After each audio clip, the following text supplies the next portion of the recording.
unaimba pamoja na sisi, unatoa sadaka pamoja na sisi, lakini wewe si mwenzetu, si mwenda mbinguni. Yaani ile vigezo vya kuwa Pentekoste imeshakuacha, imeshakuweka pembeni. Kwa hiyo huko tu, lakini si sehemu ya kile ambacho Bwana alitamani uwe kwa wewe kuokoka na kupa Yesu maisha yako katika jina la Yesu. Na mimi niseme haya maneno, kuwa Pentekoste ni jambo kubwa sana.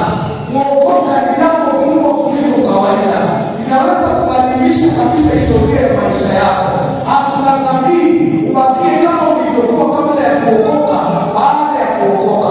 Ikiwa umeokoka na maisha yako yako hivyo kama ulivyokuwa kabla hujaokoka, kuna tatizo kubwa ambalo limetokea ndani yako. Kuna kitu ambacho hakipo. Kuna namna uliopaswa kuenenda haujaenenda. Lakini ukiokoka na ukatembea kama unavyopaswa kukaa, nataka nikuambie kuokoka kuna matokeo, na matokeo si kufika mbinguni. Matokeo ni sasa. Mungu Mwokozi anabadilisha maisha. Hakugeuzi tu katika ulimwengu wa roho, atageuza pia katika ulimwengu wa mwili. Utakuwa shujaa, utakuwa mtu aliyebarikiwa, utakuwa mtu aliyetamanika. Na Pentekoste ni mtu ambaye kwa kadiri unapokuwa unaendelea kukaa ndani ya Pentekoste, kile kitu kinachoingia ndani yako unakuwa bora kuliko jana, na utajikuta ukafika mahali ambapo ukiangalia nyuma wewe mwenyewe bila mtu yoyote kuzungumza utasema hakika nimetoka mbali. Bwana amenitoa mbali katika jina la Yesu. Leo hii wazee wangu, tuna Wakristo wamekaa miaka 10 miaka 20 kanisani, bado mambo yao ni kama ya wale watu wa Misri. Leo hii tuna watu kanisani leo miaka 10, ukimuuliza hebu nieleze uokovu umefanya nini kwenye maisha yako, hana hata kimoja. Anachojua kama dini A akaja dini B, alikuwa kwenye dini inayoimba walimtujia kabila langu limekutendea. Ameacha hiyo, sisi anapiga makofi basi, hiyo wanaweza kurecognize kama tofauti kwenye maisha yake. Lakini kile kikubwa anachotaka kwetu ni kikubwa sana. Mungu alipokuokoa amekusudia mambo makubwa, mambo makuu, na wewe si mtu wa kawaida katika jina la Yesu. Kuna mtu fulani amekuiba, amekutenda kwa hila, akafunga vitu fulani visitokee kwako na amekuoza, na wewe umemzika katika hayo mazingira. Nimekuja kukueleza yale mambo ya msingi, kimbie nayo, uone kama yako hauna, kama yako uyatafute, uyaweke, alafu uyaishi. Na ukibakia kwa namna ya kawaida, njoo nisemewe mchungaji wewe nitapeli, mimi nitakubali kutokana kwa namna yoyote. Lakini ninakuhakikishia ukijua misingi ya Pentekoste, yale mambo ya muhimu zaidi, na ukayaishi, hauwali mtu wa kawaida, utakuwa mtu wa tofauti sana, na dunia yote watajua ya kwamba wewe umekutana na Bwana katika jina la Yesu. Sasa hivi kumuuliza mwenzako basi, wakati ninaanza, maana leo unafanya tu utangulizi, muulize wewe ni Pentekoste au ni wa dini ya Pentekoste? Haleluya mtakatifu. Amen. Eti anasemaje? Muulize wewe ni wa Pentekoste au ni wa dini ya Pentekoste?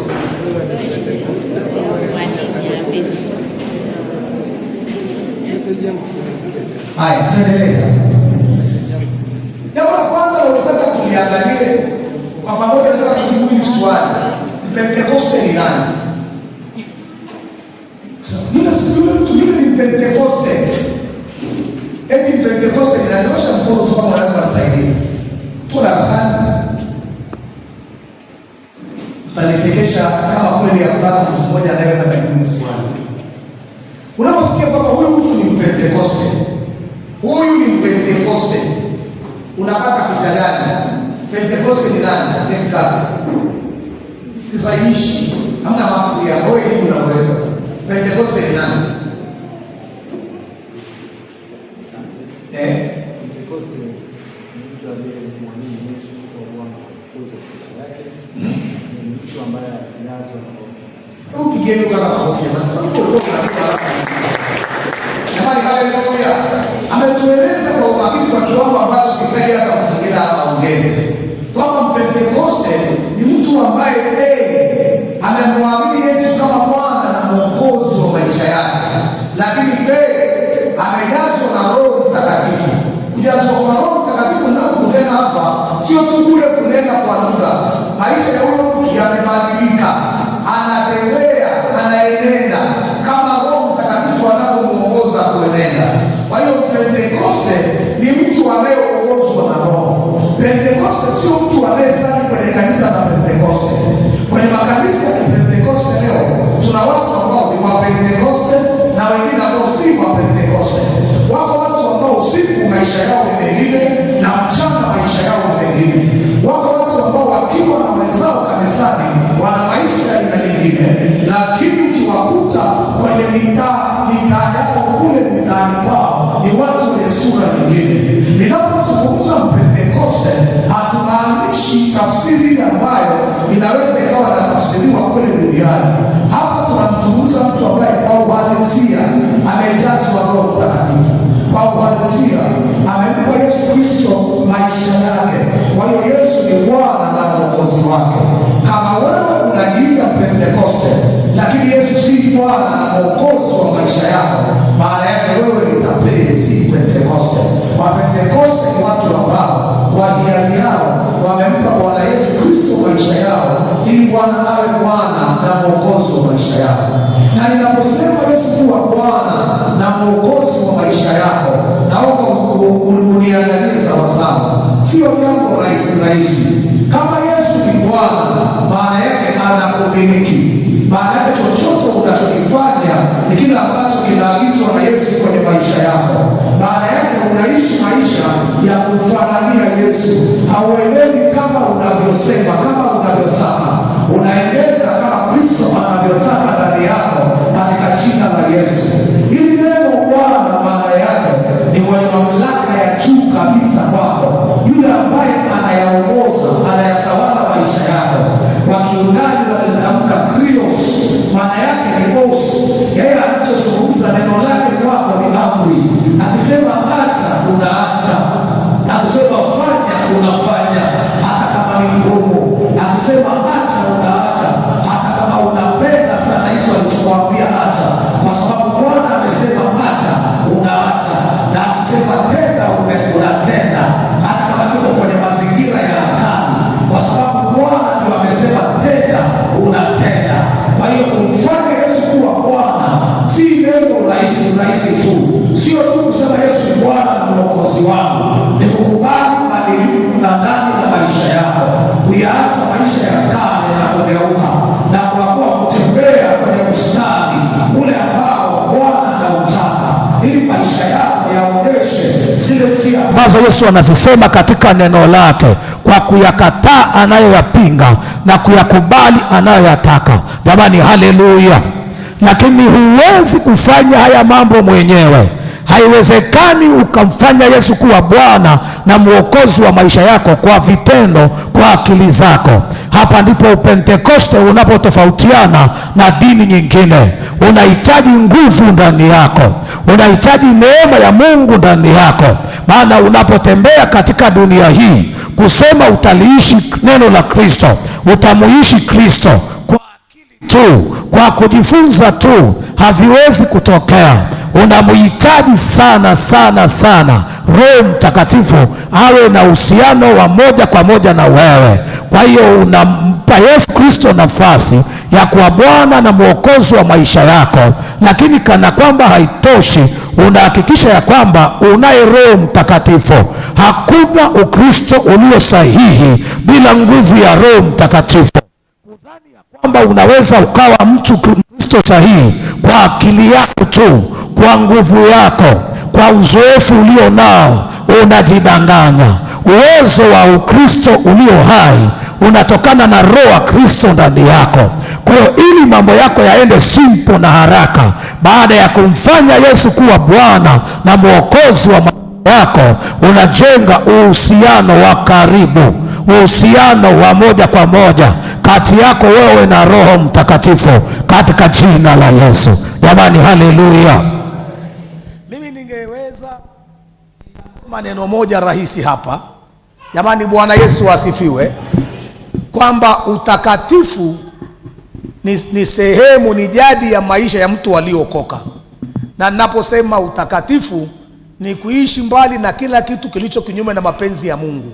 Jamani, Bwana Yesu asifiwe. Leo dhambi haitishi tena. Wakati mimi ninaokoka, yani kanisani pale ukizini, unaogopa hata huo mtaa. Hebu kama kuna mtu anayenielewa aseme amen. Ukiitwa umetengwa, maana yake hata kutoka ndani unaogopa. Maana Mungu alikuwa na heshima ya hali ya juu. Hofu ya Mungu ilikuwa kwenye mioyo ya watu. Leo hii tunao watu wanaojipenyeza kwa siri katikati ya mwili wa Kristo kwenye kanisa la Wapentekoste, na wenyewe wanajiita Wapentekoste. Kwa bahati mbaya sana sijajua ni nini ambacho kimetokea. Wengine wanaimba kwaya na sisi, sisi umeshanielewa. Wengine wamepewa hata vyeo kwenye makanisa, lakini wanaongea kama watu waliookoka, ila kiukweli kwenye maisha yao hawajaokoka. Upentekoste ni kugeuka. Kule tunaposema kuokoka ni kugeuka. Uyape kisogo maisha yako ya kale, uamue katika nuru mpya kama Kristo anavyotaka utembee katika jina la Yesu Kristo. Wapendwa, hebu kama kuna mtu anayenielewa aseme amen. Kwa hiyo hatuupimu upentekoste kwa kukuhoji unasali gani. Sawa? Najua kuna umuhimu mkubwa sana baada ya kuokoka kutafuta kanisa litakalojenga maisha yako. Lakini kwa sasa hatuwezi kukuthibitisha kwamba wewe ni mpentekoste kwa sababu unasali kanisa fulani. Tunahitaji kuona badiliko kwenye maisha yako. Na hilo badiliko kabla watu hawajaliona, lazima ulione kwanza wewe mwenyewe katika jina la Yesu. Jamani, haleluya. Maisha ya uvuguvugu, maisha ya ambayo hayaendi moja kwa moja kwa maana ya kiroho cha watu, yalikuwa ni taabu kwa Mungu tangu siku za zamani. Hebu mtu anayenielewa aseme amen. Mungu alikuwa anachukia pale watu wanaoitwa kwa jina lake wanapokuwa watu wa rangi mbili, kwamba ni wana utakatifu kiasi fulani na wana dhambi kiasi fulani. Hii ilikuwa inamchukiza Mungu, na Mungu alikuwa na mkakati wa miaka na miaka wa kuhakikisha ya kwamba anaweza akatengeneza wanadamu ambao watamuamini kwa nguvu zao zote bila kuchanganya. Jamani, hebu mtu anayenielewa aseme amen.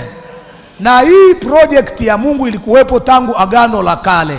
Mungu akiwa anatembea na watu, akiwainua manabii.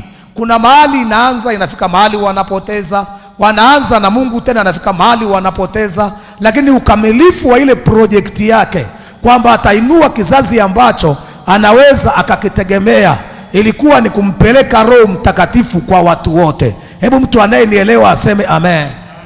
Tunajua basi kwamba kwenye Agano la Kale Roho Mtakatifu hakuwa kwa watu wote. Kabla ya Yesu Roho Mtakatifu hakuwa kwa watu wote. Roho Mtakatifu alikuwa kwa watu wa aina tatu tu. Roho Mtakatifu alikuwa anashuka juu yako ikiwa wewe ni kuhani. Roho Mtakatifu angeshuka juu yako ikiwa wewe ni nabii. Roho Mtakatifu angeshuka juu yako ikiwa mfalme. Na kama wewe sio katika hawa watu watatu, hakuna vile ungepata hii kitu inaitwa Roho Mtakatifu. Na ukitaka mambo yako yaende, ungeenda kumtafuta mtu mwenye Roho Mtakatifu, umuulize mzee, hii inakaaje? Maana wenye Roho Mtakatifu ndio wenye uwezo wa kutafsiri vitu vya utakatifu, vitu vya uunguni, na wakavipeleka sawa sawa. Hebu mtu anayenielewa aseme amen. Sasa kulikuwa na watu watatu tu wamefundishwa, wakawekewa Torati, wakawekewa kila kitu, lakini wakawa bado wanachemsha ahadi ya Mungu kwenye kitabu cha Joeli. Nafikiri unaweza ukasoma mwenyewe, lakini tungesoma wote ingekuwa sawa sawa. Hii ni Joel, hapa ni Joeli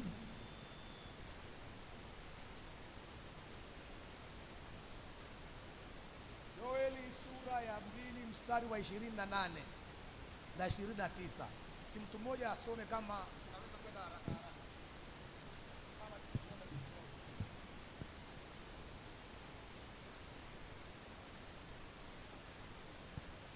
Joeli sura ya 2 .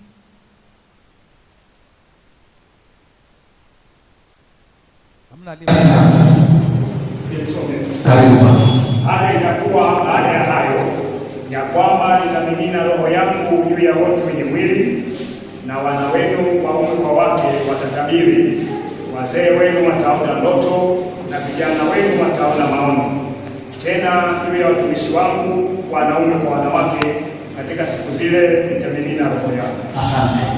Bwana Yesu asifiwe. Jamani, tunaona Mungu katika ule mradi wake wa kutaka kujinulia kizazi cha watu ambao wanaishi maisha matakatifu. Ahadi yake anayoitoa kupitia Joeli ni kumwaga Roho wake juu ya watu wote wenye mwili. Roho Mtakatifu alikuwa kwa ajili ya watu special watatu. Nimesha kueleza habari zao: makuhani pamoja na wafalme pamoja na wale watu wengine ambao nimekuambia wanaitwa manabii. Ndio alikuwa na Roho Mtakatifu. Lakini ahadi ya Mungu hapa inasema itakuwa kwenye hizo siku Bwana atamwaga Roho wake. Hebu sema kwa sauti, atamwaga Roho wake. Hiyo Roho atakapomwagwa juu ya wale watu, maana yake ataleta mabadiliko juu ya maisha yao. Ni watu wote, sio wachungaji, ni watu wote, sio maaposto, ni watu wote pamoja na wewe. Bwana aliachia ahadi ya kusema atamwaga Roho wake juu ya watu wote, na hawa watu hawatajaa Roho Mtakatifu tu, watatabiri, wataota ndoto. Maana yake watatenda kazi ya Bwana pamoja na Bwana. Bwana atakuwa sehemu katika maisha yao. Maana yake popote watakapokuwepo watakuwa wabadilishaji. Watu watawaona na watajua ya kwamba hawa si watu wa kawaida katika jina la Yesu. Kuna kitu nataka mtu mmoja hapa anielewe. Package ya kuletwa kwa Mwokozi duniani, wakati Mungu ana plani kumleta Mwokozi duniani, haikuwa tu ni kumleta Yesu watu waokoke aondoke.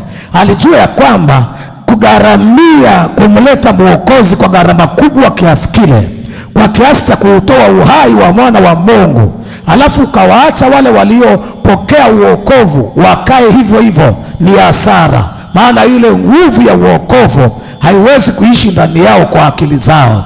Kwa hiyo Mungu akatengeneza jambo jipya, kwamba pamoja na kwamba wataokolewa, watasamehewa dhambi, lakini ili waendelee kubakia kwenye ile nguvu ya uokovu, tuwape wote Roho Mtakatifu. Kwa hiyo wote walioamini wakaahidiwa kujazwa Roho Mtakatifu, na wewe uliahidiwa pia, na najua wengine hapa mmejazwa katika jina la Yesu. Jamani, haleluya! Kwa hiyo tunaposema mtu ni Mpentekoste ni kwa sababu ya ile historia ya kuja kwa Roho Mtakatifu. Tunafahamu ya kwamba huyu Roho alishuka siku ya Pentekoste, na siku ya Pentekoste ilikuwa ni siku ya mavuno, moja ya sherehe za kidini za Wayahudi. Wakati Wayahudi wamekusanyika kutoka kona mbalimbali duniani, pale Yerusalemu wamekusanyika, ndipo siku hiyo Roho Mtakatifu alishuka. Yaani siku 50 baada ya Bwana Yesu kupaa, baada ya Bwana Yesu kusulubiwa, kutokea siku ya Pasaka, siku 50 zilipita, alafu Mungu akaachia ile nguvu yake, na ilikwenda juu ya watu waliokuwa kwenye ibada kama tulivyo hapa. Na maandiko yanatuambia kulikuwa na mitume na watu 120. Biblia inasema wote wakajazwa Roho Mtakatifu, bila kujali kwamba ni mwanamke au ni mwanaume, bila kujali kwamba ameokoka siku nyingi au siku chache zilizopita, bila kujali ya kwamba anajua machache au anajua mengi. Bwana akawajaza wote Roho Mtakatifu, na tunaona wale watu walipojazwa Roho Mtakatifu walibadilishwa kuwa watu wengine. Jamani, mnamfahamu Petro ambaye anamfahamu Yesu sawa sawa, na alitembea na Yesu siku za uhai wake katika mwili alipokuwa hapa duniani. Na Petro alijaribu kupigana kwa uwezo wake kama alivyokuwa kuhakikisha ya kwamba Yesu anakuwa salama, lakini anashindwa.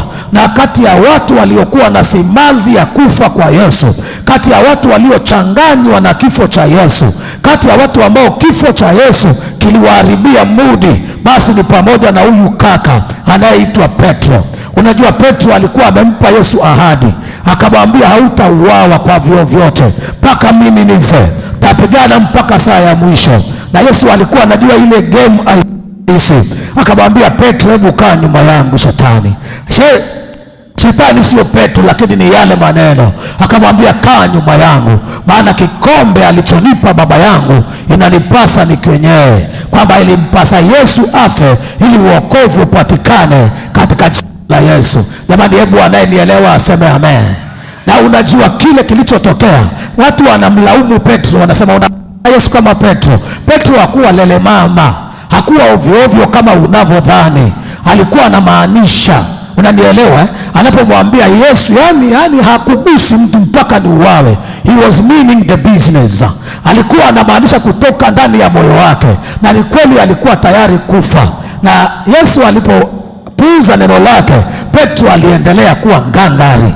Unajua Wayahudi wale watu wazima walikuwa kama Wamasai, wanatembea kila mmoja anapanga. Yaani mwanaume wa Kiyahudi lazima anapanga. Mimi huku Mwanza sijawahi kuona Masaini. Ukimwona Masai hata kwenye gari anapanga, popote anapanga. Sasa ile panga yao wanaita sime, walikuwa nayo. Na Petro alikuwepo wakati pale kwenye ile bustani ya Getsemane, pale walipokuja kumkamata Bwana Yesu na akataka kutekeleza ahadi yake. Akamwambia mwalimu, anasema mwalimu anadhani nilikuwa natania, sasa mimi naanza kazi. Wale jamaa wanaingia pale, wanaulizwa, ati mnamtafuta nani? Tunamtafuta Yesu wa Nazareti. Kwanza Yesu mwenyewe alikuwa anajiweza. Punga basi hivi sema amen. Maana anapojibu ni mimi, unajua kinachotokea, uwezo wa Mungu unamtoka Yesu, unawapiga wale askari majasiri wa Kirumi. Kwa Yesu ujasiri wao ulikuwa hauonekani, wanaanguka wote chini. Alafu Yesu anazungumza neno dogo linawaamsha kwamba nilikwisha kuambia kwamba huyo Yesu wa Nazareti ni mimi, na huyo kama mnanitafuta mimi, waachieni hawa watu waende zao. Jamani, haleluya. Lakini Yesu angeamua kusema ni mimi hata mara 50, wangekuwa wanajiangukia tu wale watu. Wale watu walipokutana na Petro nasema, mnamtafuta nani?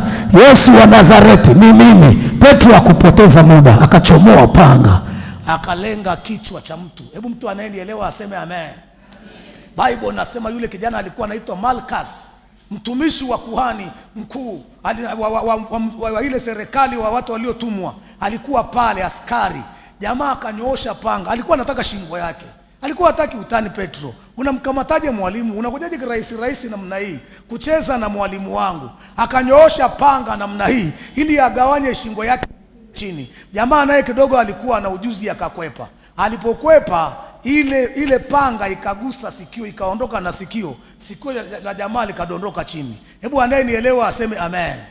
Sasa lilipodondoka sikio chini, Yesu alikuwa hataki kwenda kwa namna ile. Alikuwa ameamua kujitoa kama dhabihu ili tuweze kupata uokovu. Anamwambia Petro, hebu rudisha upanga wako kwenye ala.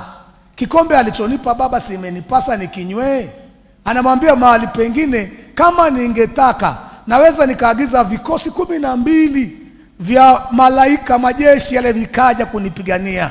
Mtu mmoja aliwahi kuniambia kikosi kimoja cha wale wapiganaji wao malaika hakitoshei kwenye watu bilioni 6. Leo tuna watu bilioni 8 duniani. Yaani masaa mawili kinaweza ikafanya dunia ikawa haina mtu tena. Yesu akasema naweza nikaagiza hao wakaja kunipigania. Petro, wewe ni dhaifu sana. Nikiamua kuita msaada mimi, utakuja hapa na wanadamu wote naweza nikawaangamiza. Hawa ni wachache sana, lakini nimekikubali kikombe nikinywe ili mwanadamu apate kulipiwa fidia ya deni la dhambi zake katika jina la Yesu. Jamani, haleluya. Bwana Yesu akainama chini akaokota lile sikio, maana sikio lilishadondoka chini. Wala kuhitaji zile kanuni za sajari za upasuaji na nini. Akalifuta tu kidogo namna hii, akalibandika. Jamaa akashangaa sikio lipo tena na wala halina crack. Yaani huwezi kuona zile alama. Jamaa anashangaa sikio lipo. Ila ujue ile amri ilikuwa ni kali. Bado anaendelea kutaka kumkamata Yesu. Unamkamata mwanaume ambaye ananyanyua sikio akilibandika tu namna ile narudi hapo. Eti bado unahitaji kuendelea kupigana naye.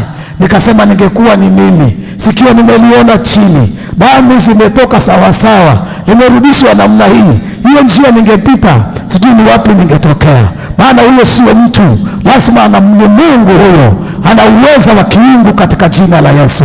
Ila walikuwa wametumwa na andiko lilikuwa lazima lifikie kutimizwa katika jina la Yesu Kristo.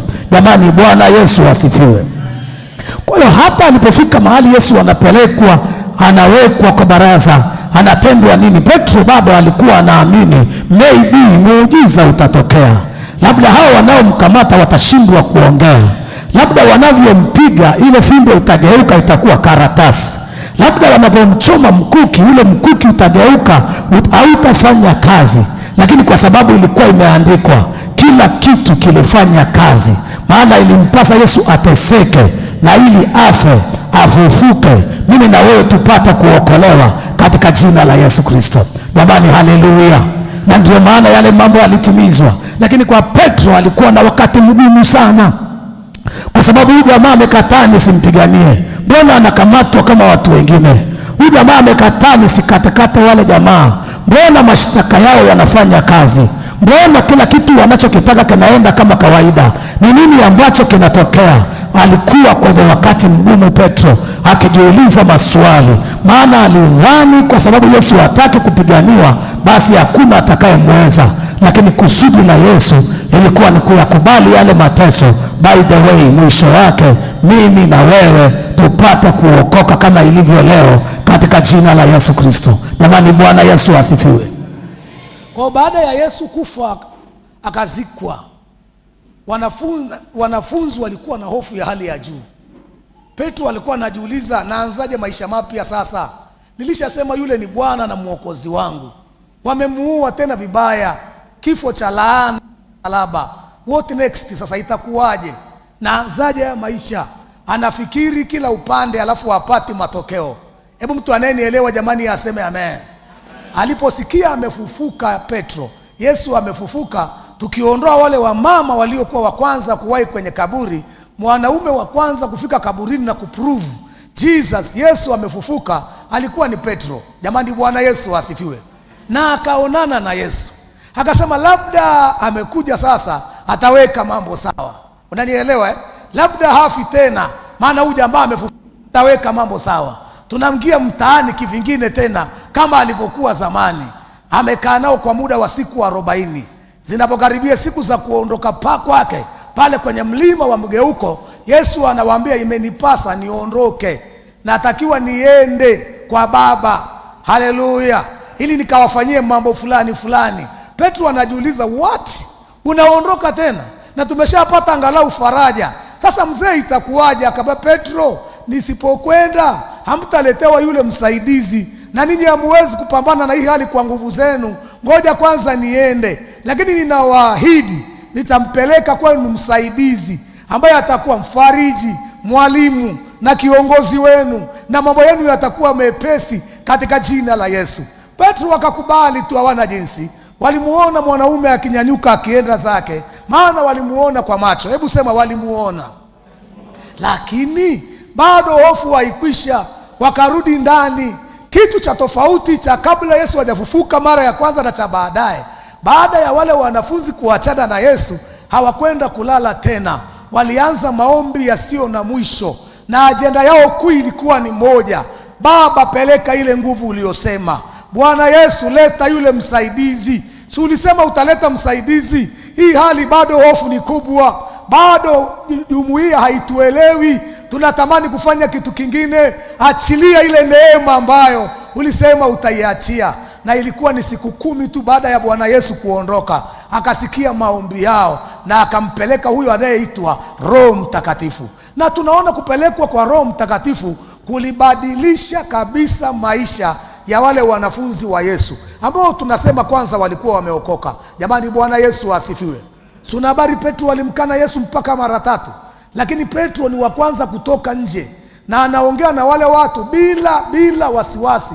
Anawaambia, enyi msiotairiwa mioyo, yule yeye msulubisha ndio yeye ameituma hii nguvu mnayoiona hapa. Na tunaambiwa siku ile kwa injili ya ujasiri ya Petro, ambaye mwanzoni alikuwa ni muoga kiasi cha kumkana Yesu mara 3, inabadilisha maisha ya zaidi ya watu 3,000 wanaokoka na wanamwamini Yesu, wanaokolewa katika jina la Yesu Kristo. Jamani, haleluya. Yesu hakuja kufa msalabani ili tusherekee Pasaka kiishe. Amekuja alikufa msalabani ili kwa nguvu yake tuokolewe, na tukishaokolewa tuishi siku zote kama watakatifu, tukimsubiri yeye kwamba anakuja kutuchukua tuende naye mbinguni. Wapendwa, hapa duniani hatuna mji udumuo. Hapa si kwetu. Nisikilize, niongee na mtu mmoja anayenisikiliza leo. Siku za dunia kuendelea kuwepo si nyingi kama unavyodhani.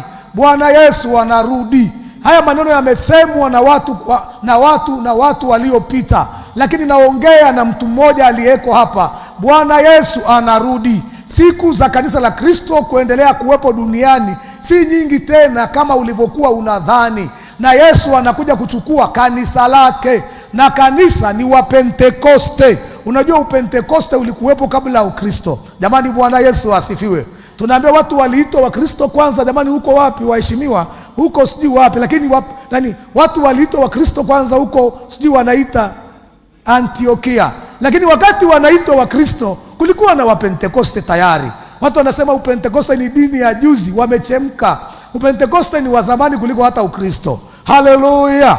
Kabla ya dini ya Ukristo haijawepo, Upentekoste ulikuwepo, na ulikuwa unafagia, unavuna dunia, unawaleta watu kwa Yesu katika jina la Yesu Kristo. Kwa Mungu Mwokozi wetu ametupa hii neema ya kuokoka tupate kuyaishi maisha matakatifu, lakini ni vigumu sana kutaka kuyaishi maisha matakatifu kama hujajazwa Roho Mtakatifu na kutembea naye na kuwa na uhusiano naye wa ana kwa ana katika jina la Yesu. Hebu niruhusu niseme kitu kimoja kabla sijaendelea. Kuokoka ni jambo rahisi sana. Haleluya wapendwa. Mimi ni mwinjilisti, unanielewa Kwani kukuambia wewe sema yeye Bwana Yesu nakuja kwako, mimi ni mwenye dhambi, kwanza leo sitende dhambi tena, amen. Inagharimu nini hiyo? Kwani hiyo inagharimu nini jamani? Na kinyanyuka hapo anasemaje? Na mimi nimeokoka. Iliongozwa sala ya toba na mchungaji Temba. Fine, sikatai. Lakini twende kwenye ukurasa wa pili. Yesu hataki tuokoke tu tubakize tarehe ya birthday ya kuokoka wakati tunarudi kwenye yale maisha ya kale. Hebu mtu anayenielewa aseme amen. Kule kuokoka ni tendo endelevu. Baada ya kuokoka, ukiokoka ukikaa miaka 7 ukaacha, wewe ni kama mtu ambaye hajawahi kuokoka. Yesu anataka tukisha kuokoka tuishi maisha ya uokovu tukimngoja au ufe ukiwa umeokoka na unaikiri imani, au basi ukutane na Yesu aje akunyakue twende mbinguni nyumbani kwetu katika jina la Yesu. Sasa hii distance ya kumngoja Yesu baada ya kuokoka ndio inatulazimisha tumuhitaji Roho Mtakatifu. Hebu mtu anayenielewa aseme amen. Ile distance kutokea kuokoka mpaka Yesu kurudi kuja kutuchukua ndio inayotulazimisha tumuhitaji Roho Mtakatifu. Ingekuwa tunaokoka na tukafa papo kwa hapo, Roho Mtakatifu asingekuwa na umuhimu. Lakini dunia hii ambayo shetani yupo na anatenda kazi kwa kasi, kwa upinzani wa hali ya juu, akiziharibu zile imani zilizo hai, hauwezi kuishi maisha ya kumpendeza Mungu kama una Roho wa Mungu ndani yako. Na Yesu aliongea mara nyingi, naomba nisifuatilie kila andiko kwenye somo langu maana tutachoka. Anasema msitoke humu mpaka mvikwe ule uweza. Anawaambia msiende hata kuhubiri wala kufanya chochote mpaka mvikwe ule uweza. Hebu tunapokuwa katika harakati za kumwadhimisha sikukuu ya Pasaka, tutathimini pia maisha yetu wapendwa. Tumuite kwa upya Roho Mtakatifu akae tena ndani yetu, ili yule Pasaka wetu awe na nafasi ndani yetu katika jina la Yesu. Kusherehekea sherehe ya Pasaka kwa kupika pilau na kuchinja kuku haileti tofauti yoyote kwenye maisha yako. Pasaka ni wakati wa kutathmini hatua zangu na Bwana zimeleta tofauti kiasi gani kwenye maisha yangu. Haleluya.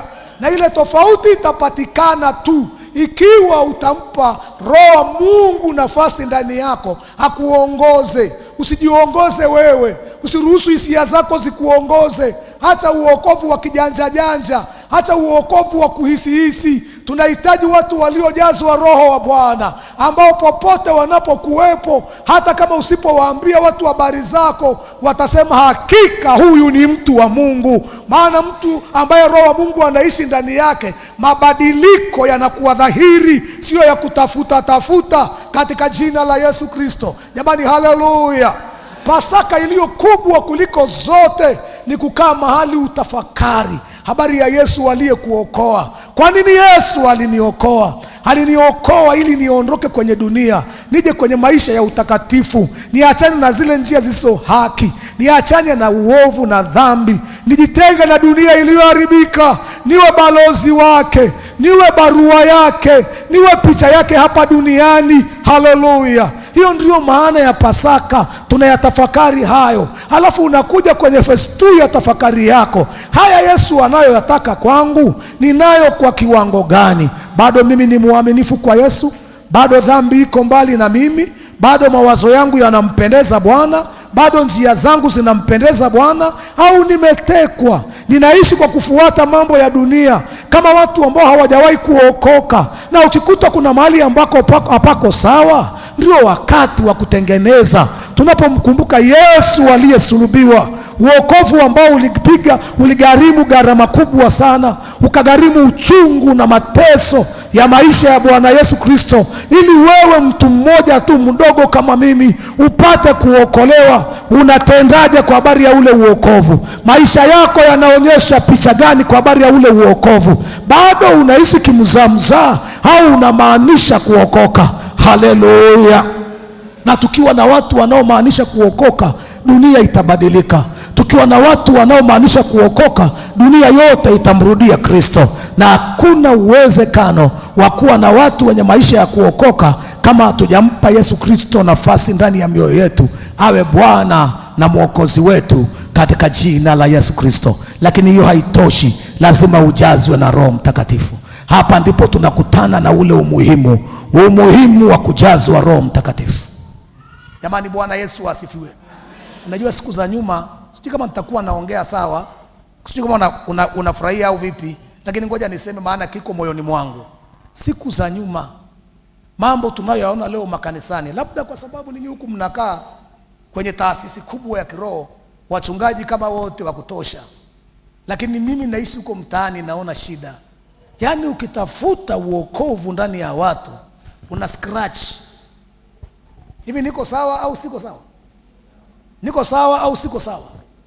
Kumkuta kijana ni mwimbaji na kule mtaani ana jina lingine, si kitu cha ajabu. Zamani usingeingia kwenye ule mlango pale. Kama hapo tunaita ni kanisa la Kipentekoste, ile nguvu iliyokuwa inakaa ndani, unalipuka mapepo pale mlangoni. Hebu mtu anayenielewa aseme amen. Lakini leo mtu anakuja hapa ametoka kwenye mambo ya uharibifu, halafu utashangaa anakuja kuhudumu kanisani. Tunamhitaji Roho Mtakatifu. Tunahitaji Mungu afanye kitu kipya ili kanisa lipate kusimama tena katika jina la Yesu. Na katika hicho kitu kipya tunachokihitaji, tunamhitaji mtu anayesimama peke yake kama yeye. Hebu sema, nitasimama mimi kama mimi. Mimi ni mTAG kama wewe. Sema amina jamani.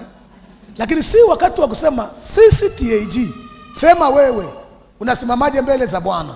Tukiwa na mTAG mmoja aliyookoka na mwingine, collection ya wale watu waliookoka, tutalipua moto tena katika jina la Yesu. Jamani, haleluya. Lakini kama unatambia nembo ya TAG haiko mbinguni. Walioko mbinguni ni Wapentekoste, watu waliookoka na kujazwa Roho Mtakatifu. TAG ni nzuri na uzuri wake ni mmoja, inakuelekeza njia sahihi kama ninapofanya sasa hivi. Lakini ikiwa maelekezo yale hautayatendea kazi, hata kuwa TAG hakutakusaidia chochote katika jina la Yesu. Tunamhitaji Roho Mtakatifu awashe upya ule moto ndani yetu, tutembee katika ile hofu ya Mungu. Hofu ya Mungu irudi tena ndani ya kanisa, irudi kwa wamama, irudi kwa wababa, irudi kwa vijana wetu. Wapendwa, tunakoelekea, ikiwa tutakuwa ni watu ambao tunakuwa wa kawaida, watu wa kisasa, tunatambia elimu na vitu vingine vinavyoonekana kwa macho, kuna anguko lisilo la kawaida nalo kwenda kutokea. Tunamhitaji tena Roho Mtakatifu. Tunahitaji kila mmoja aliye mbele za Bwana amwambie, Bwana, natamani tena ile nguvu ya Pentekoste ifanye kazi kwa upya ndani yangu, iniletee ule uhai, ili nione umuhimu na sababu ya kutembea katika njia zako, hata kama ni vigumu kufanya hivyo. Nijitoe na nisiulize katika jina la Yesu Kristo. Wapendwa, haleluya, haleluya. Na ninajua na ninajiandaa, mafundisho kama haya hayana amina nyingi. Si unanielewa jamani? hayana amina nyingi. Kwani nafundisha jambo fulani hapo kasikia amen, lelelelele, sema baba tupone. Hiyo ni pointi. Mimi ninakufundisha uhai wako, maana hapa ukipapoteza hata hayo mengine hayatakusaidia, katika jina la Yesu Kristo. Niambie basi amen. Leo naweka msingi tu. Nimemaliza muda. Namba dakika 10 basi. Naweza kupata 10? Asante. Namalizia tu.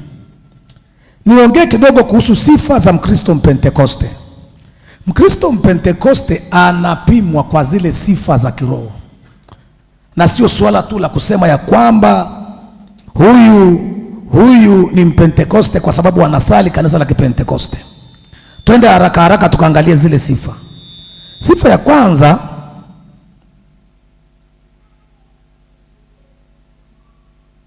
Sifa ya kwanza, Mpentekoste yoyote popote utakapomkuta, awe nchi yako au mbali ya nchi yako, ni mtu anayeamini na kuongozwa na nguvu za Roho Mtakatifu. Pentekoste original. Ukimwambia kitu kabla hajafanya maamuzi, anakuambia hebu subiri kwanza nikamuulize Roho wa Bwana. Hebu anayenielewa aseme amen.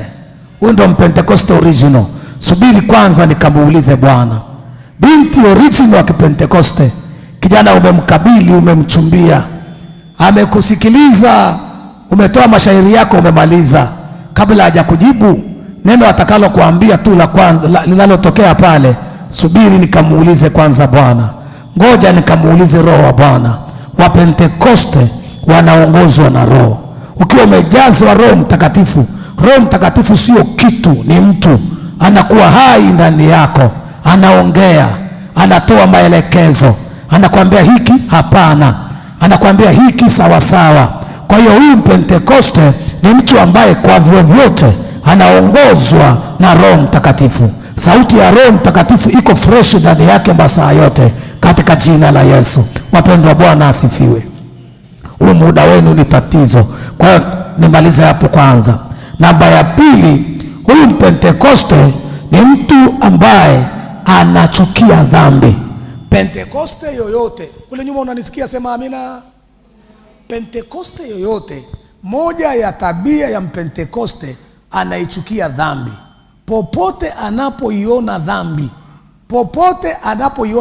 iwe ndani yake au iwe ndani ya mtu mwingine, inamkera, haimuachii amani, haimuachii salama.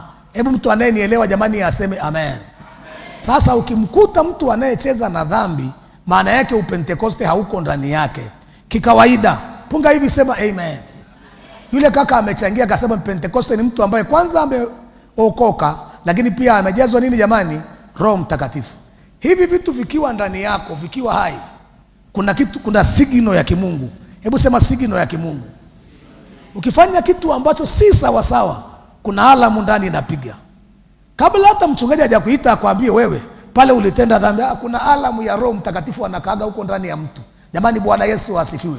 Ile alamu inakunyima amani, inakunyima upenyo, unajisikia vibaya.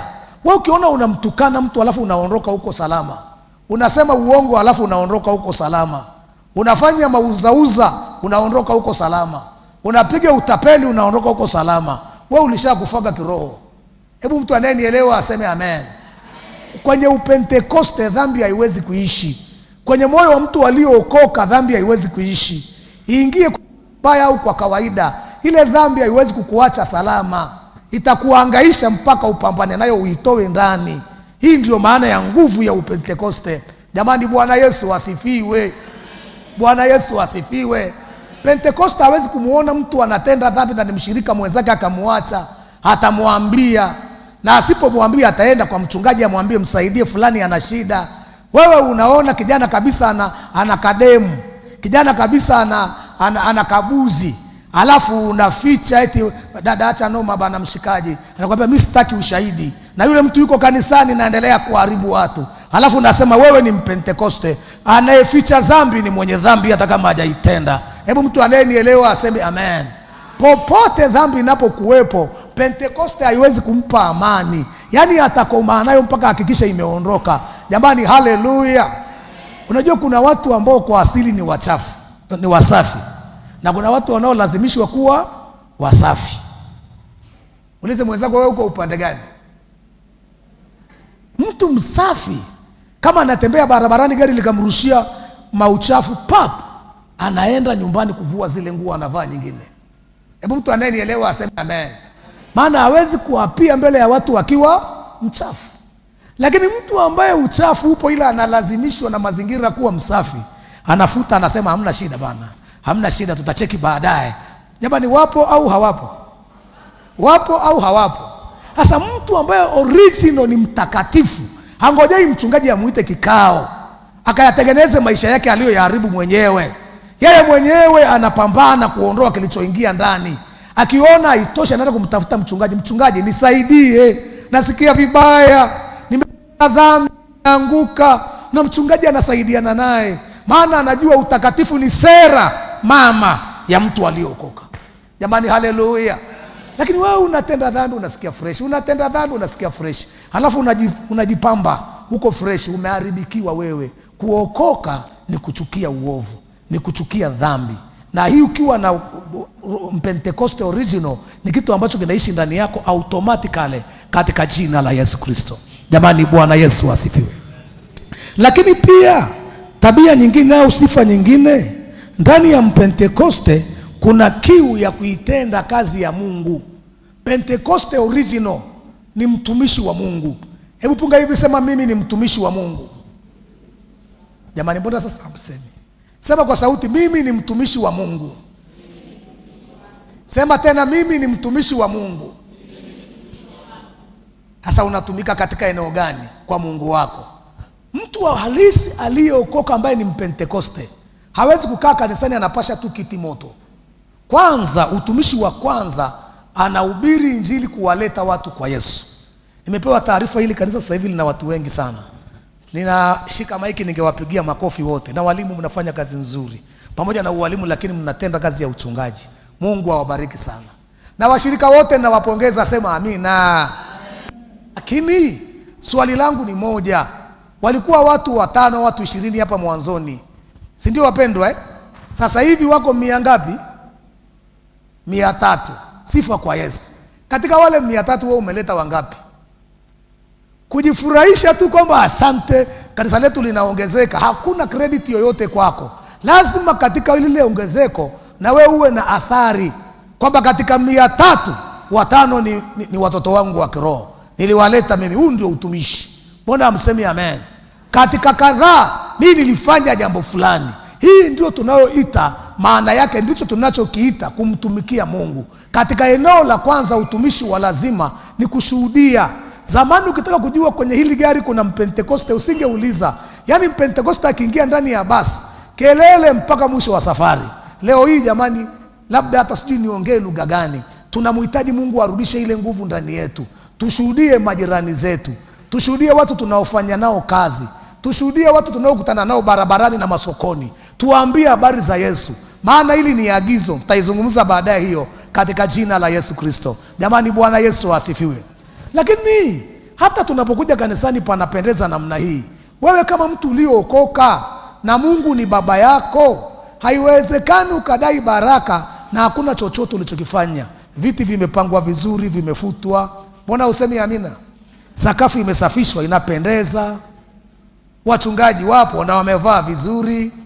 Jiulize swali, ni nini ambacho nimekifanya kinachangia masababisho ya haya mambo yanayoonekana nyumbani mwa Bwana? Kama ufanyi chochote kwa Mungu, huwezi kupata chochote. Hebu mtu anayenielewa aseme amen. Kwenda kwa Mungu kuomba, Mungu naomba baraka, ni kupoteza muda. Mimi sijawahi kuona mahali Abrahamu alikuwa anaomba baraka. Abrahamu alikuwa anatenda mambo ya pasayo baraka, na baraka zinampata. Hebu mtu anayenielewa aseme amen. Na wewe tenda mambo yanayokupasa kubarikiwa, na utaziona baraka za Bwana. Mtu original on Pentecoste, ndani yake kuna roho ya utumishi wa Mungu. Na pia Pentecoste wa kweli ni mtu ambaye anaamini katika ushirika. Yaani anapenda kanisa.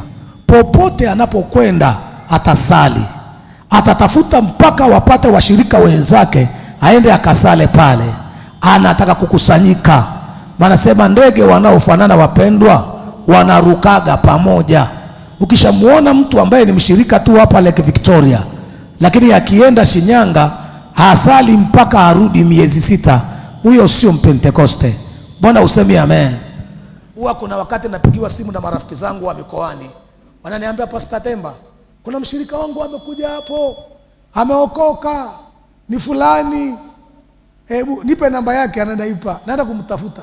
Unakuta jamaa linakuja lina miezi 4 hajawahi kwenda kanisani, hawana ushirika maalum, wana danadana. Ili uwe Mpentekoste original lazima uwe na ushirika, lazima uwe na mchungaji anayejua habari zako, anayekufuatilia, anayeweza kuongea habari zako. Tutayazungumza haya mbeleni, lakini hii ni moja ya sifa kubwa katika jina la Yesu. Na mwisho, Mpentekoste wa kweli ni mtu anayeishi katika roho ya maombi na maombezi. Hakunaga Mpentekoste ambaye sio mtu wa maombi, sio mtu wa maombezi. Hili nalo nitalizungumza baadaye. Moja ya tatizo tulilokuwa nalo kwenye Wapentekoste wa zamani ni kuwafundisha kuomba kwa discipline. Maana mlokole unaweza kuamwambia ombea ugali, anaombea nusu saa. Baba katika jina la Yesu, pepo utoka, sijui nini, yani nusu saa mpaka ugali unapoa. Jamaa anaombaga tu. Lakini leo tatizo tulilonalo, watu hawaombi. Masaa 12 ya mchana hana muda wa kuomba, masaa ya 12 ya usiku hana muda wa kuomba. Analala anaamka kama amefufuka, anasema na yeye ni Mpentekoste. Kwenye dunia hii iliyojaa upinzani na vita, kama huombi hautoboi. Kwenye dunia hii ambayo kumtegemea Roho Mtakatifu ni kipaumbele, kama hauombi ni tatizo. Mpentekoste anatakiwa adhibitiwe. Unaomba sana, punguza. Sio kwa nini hauombi, kwa nini hauombi tukawaulize Wakatoliki, lakini wewe uliookoka ubaombi ni tabia yako. Hili nitalizungumza mbele, neema ya Bwana ikitosha nitalizungumza mbele katika jina la Yesu. Nilikuwa nazungumza tu utangulizi wangu kwenye semina ambayo nitakuwa ninaifundisha, inayoitwa mambo ya msingi zaidi kwa Mkristo Mpentekoste. Naweka msingi, maana nisipokuwekea msingi nikikufundisha hayo mambo hayatakusaidia. Tuweke msingi kwanza, tutakwenda pamoja. Na leo ninakufundisha Mpentekoste ni nani, na tumekubaliana kwa pamoja Mpentekoste ni mtu wa namna gani. Nitakuomba uende nyumbani jioni ya leo, unapoenda ukakae mahali utafakari. Tafakari nia uliokuwa nayo wakati unaokoka, linganisha na leo. Angalia njia zako wakati ulipokuwa unaokoka, linganisha na leo. Hebu jitafakari uone kama kweli unao ile roho wa Kristo ndani yako au la. Kama bado una nia ile ile, kama ile nguvu ya wokovu bado iko ndani yako, na kama kuna mahali popote unakopungua, nasema bado hujachelewa. Unaweza ukamwambia Bwana tena, na Bwana akafanya kitu ndani yako katika jina la Yesu. Lakini leo nataka niombe kwanza kwa utangulizi huu. Nataka nikuombee. Simama basi kwa miguu yako pale mahali ulipo. Nataka niombe. Kama sikutesi, weka mkono kwenye kichwa chako. Weka mkono kwenye kichwa chako inayowakilisha nafsi yako. Sema ya maneno nyuma yangu kwanza kabla sijakuruhusu tukaombe pamoja. Sema, Bwana Yesu, asante kwa ajili ya wiki hii ambayo umeamua kusema nami. Bwana Yesu, fungua masikio yangu ya kiroho, ondoa kila upinzani ambao unazuia nisipokee kile unachotaka nipokee. Bwana Yesu, wiki hii ya Pasaka iwe ni wiki ya kutathmini wokovu wangu. Nijiangalie upya kwenye neno lako kama kioo, nione ni wapi nilikoharibika, nitengeneze. Nione ni wapi penye udhaifu, nikaimarike tena. Bwana Yesu, katika semina hii nipe fungu langu, katika maneno haya nipe fungu langu. Useme na mimi Bwana, maana ninakuhitaji. Katika jina la Yesu Hebu omba sasa kwa sauti yako, omba mwenyewe. Baba, kwa jina la Yesu Kristo mwana wa Mungu aliye hai, ninakushukuru kwa katika hizi chache ambazo umenibariki kwazo, ambazo umenipa kuanza. Mungu wangu na Mwokozi wangu, ninakuomba katika jina la Yesu Kristo, sema na watu hawa Bwana. Si ni wewe Mungu umenileta hapa Bwana, ni wewe ulionileta hapa Bwana, na Mungu wa pekee niko hapa nilitumikie shauri lako. Achilia maneno yako kutoka ndani ya moyo wangu, na kwa maneno yako Bwana, wiki hii sema na watu hawa, sema na mkutano huu, sema na watu wako Bwana. Amsha upya ile ari yako ndani ya watoto wako, washa upya moto wa uamsho, moto wa Roho Mtakatifu, washa tena ndani ya watoto wako Bwana, na kwa moto huu ukawahudumia watoto wako Bwana.